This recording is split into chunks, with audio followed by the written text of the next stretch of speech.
Alors bonjour les amis, moi je me nomme Stan Carré, j'exerce en tant que sophrologue et coach en développement personnel et dans cette vidéo je vais vous donner 10 conseils pour mieux traverser votre crise existentielle. Une crise existentielle, c'est un moment où vous allez remettre en question plein de choses dans votre vie, où il y a les choses qui vous passionnaient, qui vous motivaient avant, qui semblent ne plus avoir de goût, ne plus avoir la même saveur. Vous avez une perte d'intérêt pour ce qui était cher à votre cœur ou ce qui vous motivait avant.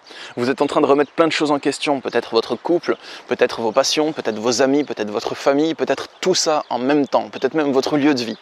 La crise existentielle, c'est un moment de crise. Ça veut dire que c'est un moment de changement et de souffrance et peut-être d'angoisse. Mais c'est aussi un moment existentiel. Ça veut dire que c'est une angoisse qui est liée aux piliers de votre existence, à vos valeurs, à vos fondements habituels et vous êtes en train de les remettre en question. Pendant cette crise existentielle, vous allez vous poser des questions qui sont importantes, des questions du style quel est le sens de ma vie, qui suis-je, qu'est-ce que j'aime vraiment, est-ce que je suis ce que je suis ou ce que mes parents ont voulu de moi, enfin voilà, vous allez remettre beaucoup de choses en question. Est-ce que je suis vraiment heureux dans mon couple, est-ce que je suis vraiment heureux dans mon travail? Les symptômes de la crise existentielle, en plus de ce que je vous ai cité, ça va être principalement des pensées obsessionnelles et des émotions de souffrance. Donc vous cogitez en boucle, vous pensez en boucle sur des sujets d'obsession, vous y pensez du matin au soir, ça ne vous quitte pas. Vous avez beaucoup de questionnements, mais vous avez du mal à trouver vos réponses. Vous avez des émotions de souffrance, du style des grandes angoisses, ou de la culpabilité, ou de la colère, ou de la tristesse. Mais voilà, il y a quelque chose qui change. Il y a quelque chose de nouveau qui est apparu en vous et qui est en train de changer. Et vous ne savez pas exactement ce que c'est, vous ne savez pas comment le stopper, mais vous savez que vous le vivez et vous ne connaissez pas l'issue du processus. Il y a aussi des symptômes qui peuvent être physiques, du style une lassitude, une perte d'intérêt, un manque d'énergie et ça peut aussi impacter votre alimentation. Peut-être que vous avez plus faim, que les aliments n'ont plus de goût ou plus de saveur, ou bien peut-être que vous mangez davantage et qu'il y a un changement de votre poids en fait. Donc les amis, c'est des symptômes qui sont semblables à celles de la dépression. La crise existentielle peut amener une dépression et on l'appelle souvent la crise de la quarantaine parce qu'il y a beaucoup de gens qui, passé l'âge de 40 ans, eh bien, ils ont bâti des choses dans leur vie, ça fait un moment qu'ils vivent avec ces choses et puis peut-être même les enfants ils commencent à être en âge un peu plus grand et ils sont plus obligés de penser à construire des choses dans leur vie, ils sont plus obligés de penser à élever leurs enfants parce qu'ils sont déjà plus autonomes et là, quand ces personnes à 40 ans ont atteint ce qu'elles souhaitaient atteindre, elles se demandent ok, j'ai fait des choses et après, j'ai atteint mes rêves, j'ai fait ce qu'il fallait faire dans ma vie et après, et maintenant je fais quoi? Et c'est là qu'il y a plein de questions qui viennent. Donc les amis, cette crise existentielle, si vous la vivez en ce moment même, si vous vous reconnaissez dans ce que je vous ai dit, je vais vous donner 10 conseils pour mieux la traverser. Pour la traverser peut-être un peu plus facilement ou pour savoir à quoi vous attendre, ce qui est déjà plus sécurisant. C'est parti les amis, on y va.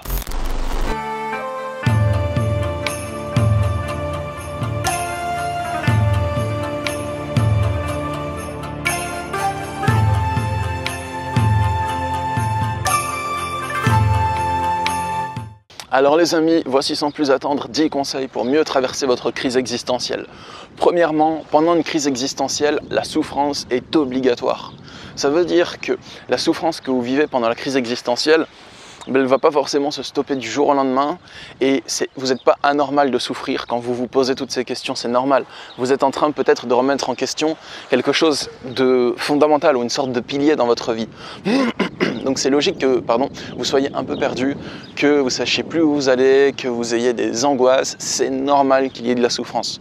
Donc déjà, ne pensez pas que vous êtes anormal de souffrir pendant une crise existentielle, que la souffrance devrait s'arrêter, que normalement vous ne devriez pas souffrir de votre situation. Si vous souffrez, c'est qu'il y a une cause à cette souffrance et c'est normal qu'elle soit là. Normal, ça ne veut pas dire qu'elle va rester toute votre vie, mais ça veut dire qu'elle est normale pour faire un basculement, pour faire une transition. Aussi longtemps cette transition prend-elle.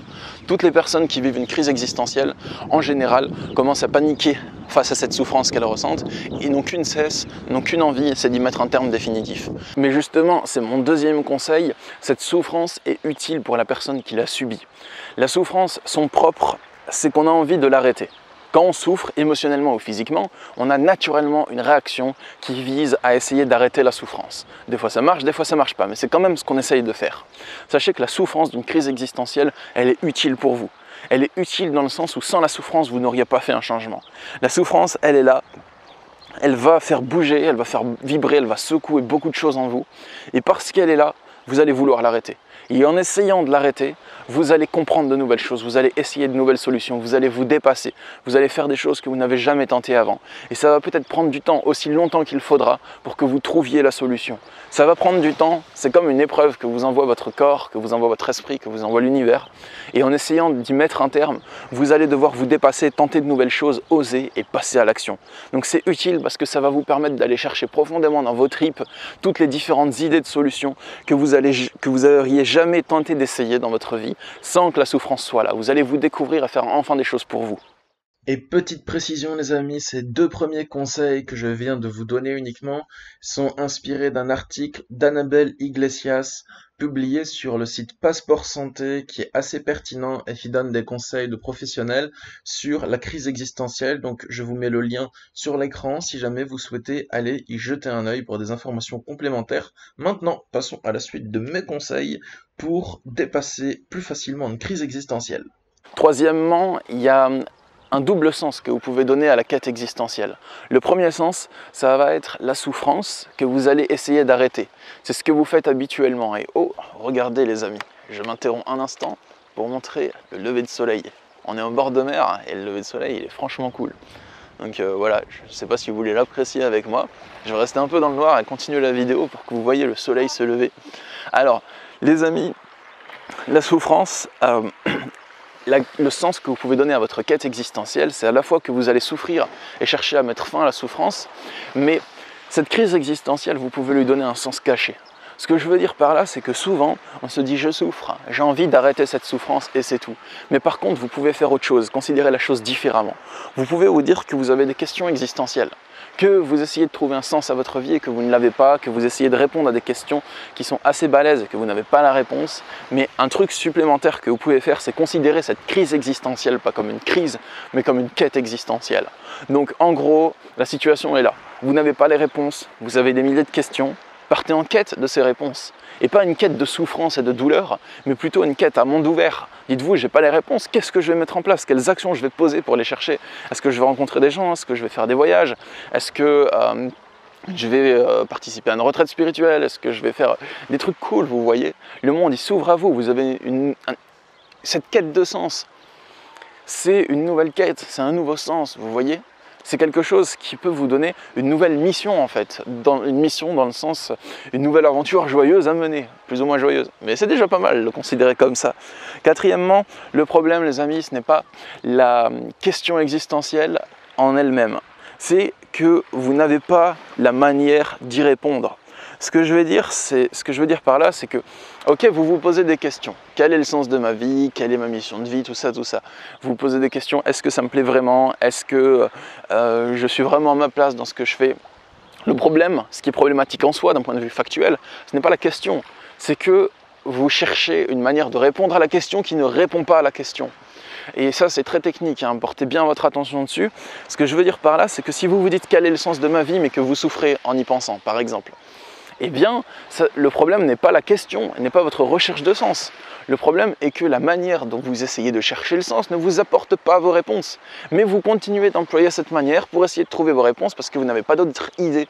Donc, ce qui est problématique, c'est pas que vous ayez des questions, c'est que la manière dont vous cherchez la réponse ne vous apporte pas la réponse. C'est comme si vous avez soif et que pour essayer de boire, vous allez, je sais pas, manger du sable pour essayer d'épocher votre soif. Donc, à chaque fois que vous avez soif, vous allez prendre une poignée de sable et vous la verser dans la gorge.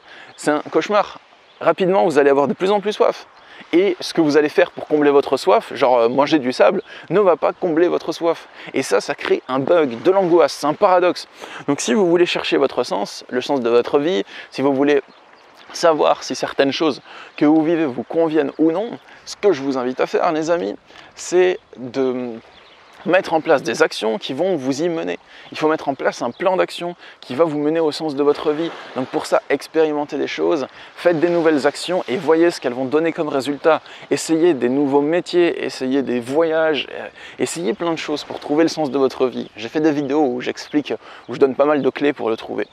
Donc voilà, mettez des actions en place et du coup, vous allez chercher la réponse à votre question là où elle se situe, là où elle se localise, et non dans votre tête. Ça ne sert à rien de cogiter en boucle pour chercher la réponse, vous ne l'avez pas. Donc il va falloir sortir, vivre et expérimenter de nouvelles choses. Cinquièmement, peut-être que vous avez simplement besoin de prendre du temps pour vous connaître, Prenez le temps pour rêver. Prenez le temps pour rêver.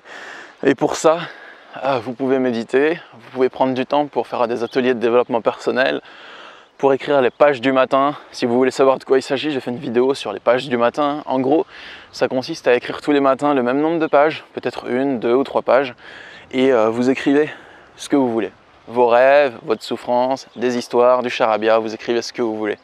Ça permet de développer votre imaginaire et d'aller puiser profondément en vous. Peut-être que vous avez simplement besoin de prendre du temps pour vous connaître, pour mieux connaître vos rêves et pour vivre en accord avec eux.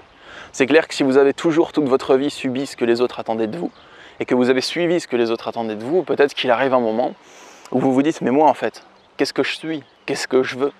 Et peut-être qu'il faut prendre du temps pour ça. Et ce n'est pas un truc qui se fait en une semaine, hein, c'est un truc qui se fait en plusieurs mois, peut-être plusieurs années. Mais progresser sur cette voie est joyeux. Je tiens à noter, le conseil suivant, c'est qu'il y a peut-être un désaccord entre ce que vous croyez être et ce que vous êtes. En gros, ce que votre famille vous a toujours dit que vous étiez, ou ce que les proches, la société, votre entourage vous a toujours dit que vous étiez, ce que vous êtes vraiment. Il faut peut-être trouver le vrai vous, trouver comment vous vous épanouissez vraiment. Qu'est-ce qui est vraiment cher à votre cœur, qu'est-ce qui vous correspond, qu'est-ce qui fait que vous vous sentez à votre place. Et ça peut déjà vous aider à résoudre votre crise existentielle. Et comment on fait? Eh bien, la meilleure chose à faire, c'est d'essayer plein de trucs.